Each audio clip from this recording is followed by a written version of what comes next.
Hello, everybody. Thank you so much for joining us today for our sleep clinic. I'm just making sure that we've got the speaker view.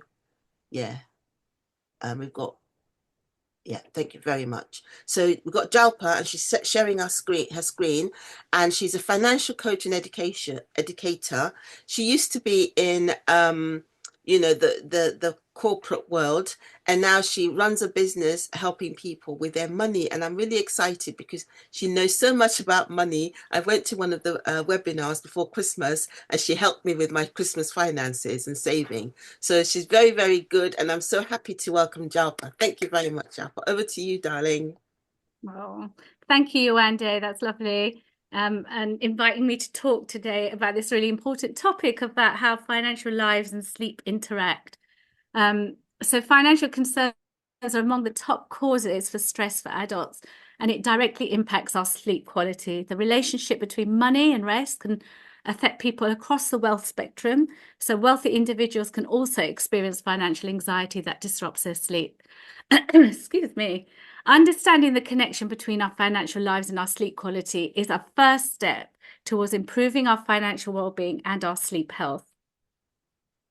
So, there we go.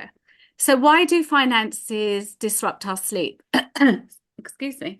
So uncertainty creates anxiety. So our brains are wired to perceive uncertainty as a threat. So financial uncertainty, whether it's about market fluctuations, job security, unexpected expenses, this triggers our body's stress response. And as Yewande will tell you, it releases cortisol and adrenaline, and these hormones are fundamentally incompatible with restorative sleep. And then the cognitive load of financial management. Managing finances requires mental bandwidth, budgeting, planning, investing, financial decision making. It all consumes cognitive resources. So many people find themselves mentally reviewing financial decisions or planning financial moves during the quiet hours when actually they should be sleeping. And then the time money paradox is interesting. We live in a culture that often equates time with money, and it creates the pressure to maximize productivity. This can then lead to sacrificing sleep to work longer hours or take on side hustles, and ironically undermines the very productivity that we are trying to enhance. And of course, digital financial habits, the 24/7 availability of financial information, online shopping, banking, it means that we're never really truly disconnected from our financial lives. So we're checking our investment accounts, we're making late night purchases guilty, stimulating our brains precisely when we should be winding down. So what can we do about it? So here are some tips that you might be able to incorporate into your sleep routines. So just as Yewande would say, just as Yewande would recommend a bedtime routine, I'm recommending a financial wind down routine. So you could set a cutoff time, ideally 2 hours before your bedtime, after which time you will not check your bank accounts, you won't make any purchases, and you certainly won't discuss money matters. You could schedule a worry time, so you can allocate 15 to 20 minutes earlier in the day or schedule it for the next day, specifically allocated to financial worrying. So you can write down your concerns and your potential next steps. And when these financial thoughts arise at bedtime, remind yourself they've already been scheduled for tomorrow's worry time.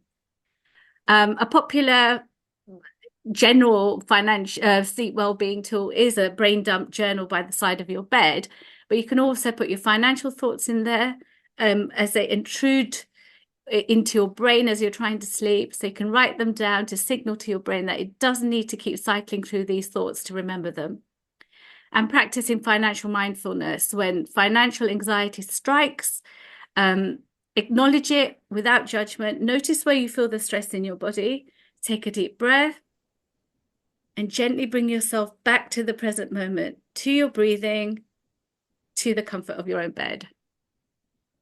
Other things we can do that will reduce financial anxiety is automate whatever we can. We can reduce cognitive load by automating regular payments, bill payments, saving transfers, and the peace of mind from knowing these essentials are handled can significantly reduce your nighttime anxiety. And of course, I'm going to mention the emergency fund. If you don't have one, you can start building one straight away. Every small amount helps. And as it builds gradually, you'll feel more in control and it will give you that peace that maybe you're missing. And then maybe we can all set ourselves a digital disconnect challenge.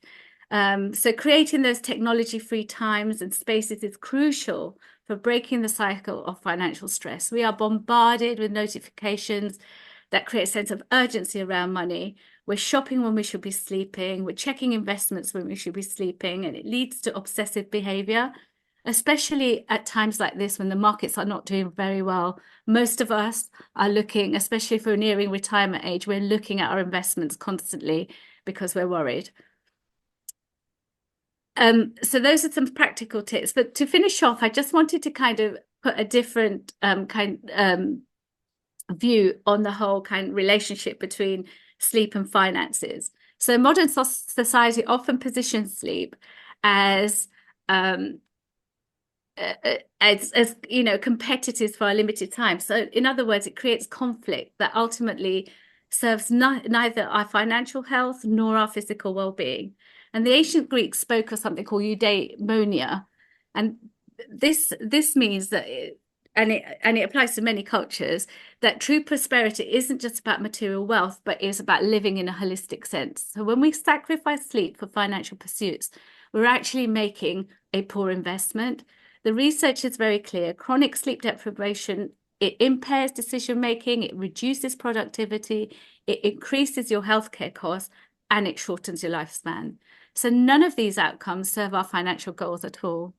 So perhaps we need to reimagine the relationship between sleep and finances, not as competing priorities, but as mutually reinforcing elements of a well-lived life. So quality sleep enhances the mental clarity needed for sound financial decisions. And financial security then, properly understood and managed, creates conditions for restful sleep. So the wisdom traditions of many cultures remind us that true wealth includes good health, peace of mind, the ability to be present for meaningful moments, all of which depend on adequate rest. So when you go to sleep tonight and you lay your head on that pillow, consider that the act of sleeping well might be one of the most financially savvy decisions that you're going to make. And perhaps the ultimate measure of financial success isn't just the number in your bank account, but the ability to sleep peacefully with whatever that number may be.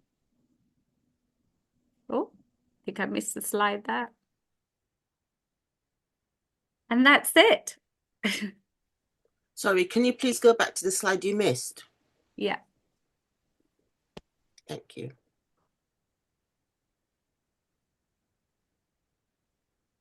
Brilliant. Thank you so much, Jalpa. I really enjoyed listening to that. You know, like, as one of the things I really enjoyed you saying was sleep as a financial investment, which makes it more kind of important for us to prioritize sleep. Thank you for that. Pleasure. Thank you. Does anybody have any questions or any insights that they can share maybe?